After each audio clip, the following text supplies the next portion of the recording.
Praise Lord. आप सभी को जय मसीह की। खुदावन यीशु मसीह के नाम में एक बार फिर से आप सभी का स्वागत है।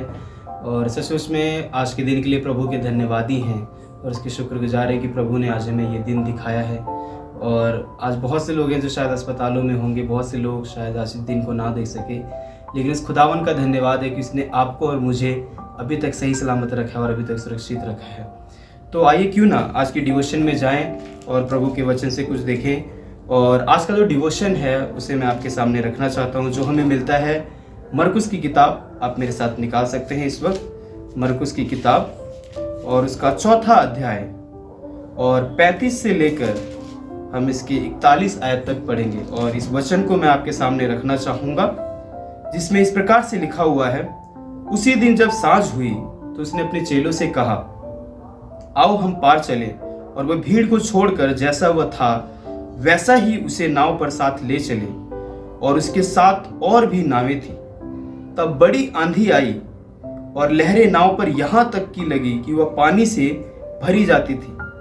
पर वह आप पिछले भाग में गद्दी पर सो रहा था। तब उन्होंने उसे जगाकर उससे कहा, हे गुरु, क्या तुझे चिंता नहीं कि हम नष्ट हुए जाते हैं? तब उसने उठकर आंधी को डांटा और पानी से कहा, शांत रह, थम जाओ। और आंधी थम गई और बड़ा चैन हो गया। तो आइए क्यों ना एक छोटी सी प्रार्थना करें इस डिवोशन में जाने से पहले। प्रभु आपका धन्यवाद हो खुदा। और जब हम इस वचन से सीखने जा रहे हैं, पिता परमेश्वर मनन करने जा रहे हैं, प्रभु हम चाहते हैं आपकी आत्मा अगुवाई करे। प्रभु ये वचन हमारे दिलों में वास करे पिता, और हमें छू ले। और प्रभु होने दे हम इसके अनुसार चल सकें। यीशु के नाम में मांगते हैं, आमीन। तो प्रियो, आज मैं बताना चाहता हूँ इस वचन के ऊपर, आपके सामने कुछ बातों को आपके सामने रखना चाहता हूँ। और हम सभी इस कहानी को जानते हैं। आपने जरूर अपने पासवान से, अपने लीडर से इस कहानी को जरूर एक बार सुना होगा, जिसमें इस प्रकार से लिखा हुआ है। और अगर आप ध्यान दें तो पहली आयत में यीशु मसीह ने बोला कि आओ हम पार चलें। और अगर इसके ऊपर आप देखते हैं तो यीशु मसीह ने बहुत सारे दृष्टांत इस अध्याय में बताए, बहुत सारी बातें दृष्टांत में अपने चेलों को बताई, यहाँ पे उनको सिखाई। और आगे चल के हम इस प्रकार से देखते हैं कि ठीक इसी के ऊपर जो हमें 30वें अध्याय में लेता है, एक राई के दाने का दृष्टांत। और यीशु मसीह यहाँ पे अपने चेलों को एक राई के दाने का दृष्टांत बता रहे हैं कि तुम्हारा विश्वास कैसा हो। और ठीक उसके बाद यीशु मसीह बोल रहे हैं कि आओ हम पार चलें। और यहाँ जब हम देखते हैं, यीशु ने बोला आओ हम पार चलें, और जब वो चलने लगे, जब वो उस नाव में सवार थे और जब वो समुद्र से होकर गुजर रहे थे, तो एक बड़ा तूफान उनकी उस नाव में आया। और ये देखकर वो सारे चेले जो थे एकदम घबरा गए, एकदम चिंतित हो गए और ये सोचने लगे कि हम क्या करेंगे, नाव डूब जाएगी, हम मर जाएंगे, हम खत्म हो जाएंगे। लेकिन एक चीज वो भूल गए कि उनके साथ उस नाव में एक और व्यक्ति भी सवार था, जिसका नाम था यीशु मसीह। तो आज मैं आपको क्या बताना चाहता हूँ, जिंदगी में ऐसी बहुत सारी कठिनाइयां, परेशानियां, मुसीबतें क्यों ना आए। कई बार ऐसा होता है कि हम यीशु को जगाना भूल जाते हैं। कई बार हम ये भूल जाते हैं कि हमारी जिंदगी में कौन है, किसने हमें जिंदगी दी है, किसने आपको और मुझे बनाया है। तो 35 आयत में इस प्रकार से लिखा, आओ हम पार चलें। ये किसी और ने नहीं, लेकिन खुद यीशु मसीह ने अपने जुबान से कहा कि आओ हम पार चलें। तो मैं आपको क्या बताना चाहता हूं कि कठिनाई चाहे कितनी भी क्यों ना आ जाए, परेशानी चाहे कितनी भी क्यों ना आ जाए, नाव चाहे डूब जाए, चाहे खत्म हो जाए, लेकिन अगर उस खुदावन ने कहा है कि आओ हम पार चले, तो आप जरूर पार जाएंगे। आपके जीवन में कितनी परेशानी भी क्यों ना आ जाए, कितनी मुसीबतें भी क्यों ना आ जाए, लेकिन अगर उस खुदावन पे विश्वास है और उस खुदावन को अगर आप पुकारते हैं, तो वो जरूर आपकी आवाज को सुनेगा और उस आंधी से और उस परेशानी से आपको बाहर निकालेगा।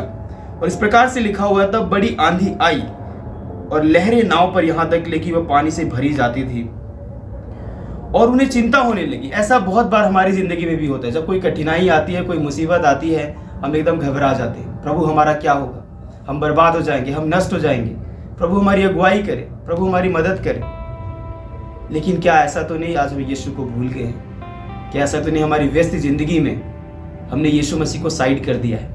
ऐसा तो नहीं हम जिंदगी तो बहुत अच्छी जी रहे हैं, लेकिन यीशु के ऊपर हमारा ध्यान हट गया है। और देखिए जब इस प्रकार से लिखा हुआ है, तब उन्होंने उसे जगाकर उससे कहा।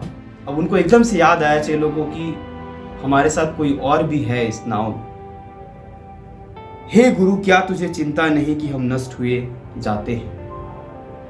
हालेलुया। मैं आपको क्या बताना चाहता हूँ, ऐसा नहीं कि यीशु को वहाँ पे जो हो रहा है कुछ पता नहीं था, यीशु को सब कुछ पता था।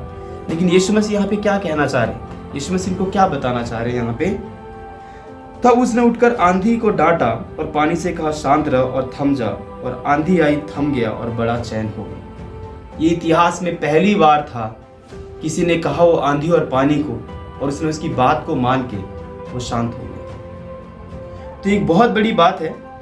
और मुझे लगता है जब मैं इस वचन पे मनन कर रहा था कि अगर इतनी बड़ी आंधी और पानी जब उसकी बात को मान सकते हैं, तो आपकी परेशानियां, मेरी परेशानियां उसके लिए एक राई के दाने के समान है। अगर आज हम यीशु को बोलेंगे और यीशु को पुकारेंगे, तो वो क्यों नहीं उनको शांत करेगा, वो क्यों नहीं उन चीज़ों से हमें बाहर निकालेगा। और इस प्रकार लिखा हुआ, तब उनसे कहा तुम क्यों डरते हो, क्या तुम्हें अब तक विश्वास नहीं। और मैंने आपको जैसे बताया कि ठीक इसी के ऊपर यीशु मसीह उनको राई के दाने का दृष्टांत बता के हटे थे, लेकिन वो फिर भूल गए कि विश्वास का मतलब क्या है, यीशु मसीह पे भरोसा रखने का मतलब क्या है। तो मैं आज आपको एनकरेज करना चाहता हूँ और आपको उत्साहित करना चाहता हूँ कि आइए क्यों ना अपने विश्वास को एक बार फिर से मजबूत करें, आइए क्यों ना अपने आप को एक बार फिर से यीशु के लिए मजबूत करें, यीशु के सामने लेके आए, उसको याद करें। अगर हमने यीशु को साइड कर दिया है या यीशु को शायद भूल गए अपनी कठिनाइयों में, क्यों ना यीशु को एक बार फिर से पुकारें। और मैं इस बात को पूरे विश्वास के साथ कह सकता हूँ कि आप जब कभी भी यीशु के नाम को पुकारेंगे, वो ज़रूर आपके लिए हाजिर होगा, वो ज़रूर आपके पास आएगा, आपको छुटकारा देगा, आपके हाथों को पकड़ के वो वहाँ से बाहर निकालेगा। तो प्रभु आप सभी को इस वचन के जरिए आशीष दे। आइए क्यों ना एक छोटी सी प्रार्थना करेंगे इस वचन के अनुसार। खुदावन यीशु मसीह आपका धन्यवाद करते हैं, धन्यवाद करते हैं प्रभु आपके इस सुंदर वचन के लिए खुदा, जो तूने हमसे बातचीत किया खुदा बाप। और प्रभु मैं प्रार्थना करता हूँ इस वक्त जो भी इस वचन को सुनता है पिता परमेश्वर, प्रभु होने दे उनके हृदय में एक शांति आ जाए, उनकी परेशानियाँ टल जाए खुदा। प्रभु होने दे पिता परमेश्वर उनकी सारी मुसीबतें टल जाए खुदा। और प्रभु होने दे पिता परमेश्वर वो जिस भी परेशानी से आज गुजर रहे हैं, जिस भी मुसीबत से आज गुजर रहे हैं पिता परमेश्वर, आज उनके हृदय में वो शांति आ जाए, उनकी परेशानियाँ टल जाए। प्रभु हर एक टूटे रिश्ते प्रभु जुड़ जाए यीशु मसीह के नाम में। प्रभु हर एक वो कारोबार का प्रॉब्लम, हर एक वो चीज़ें पिता आज वो जिससे परेशान है खुदा, प्रभु होने दे, तेरा सामर्थ्य उनको छू ले, तेरा अभिषेक उनको छू ले, तेरी आत्मा उनकी अगुवाई करे खुदा। धन्यवाद करते हैं, सारी आदर महिमा सारा सम्मान यीशु मसीह को तुझे देते हैं। यीशु के नाम से इस प्रार्थना को मानते हैं, सुनो प्रभु, आमीन। Thank you so much. आप सभी को जय मसीह की। ऐसे ही प्रभु में बने रहें, आनंदित रहें और सदा खुश रहें। प्रभु आप सभी को आशीष दे। God bless you.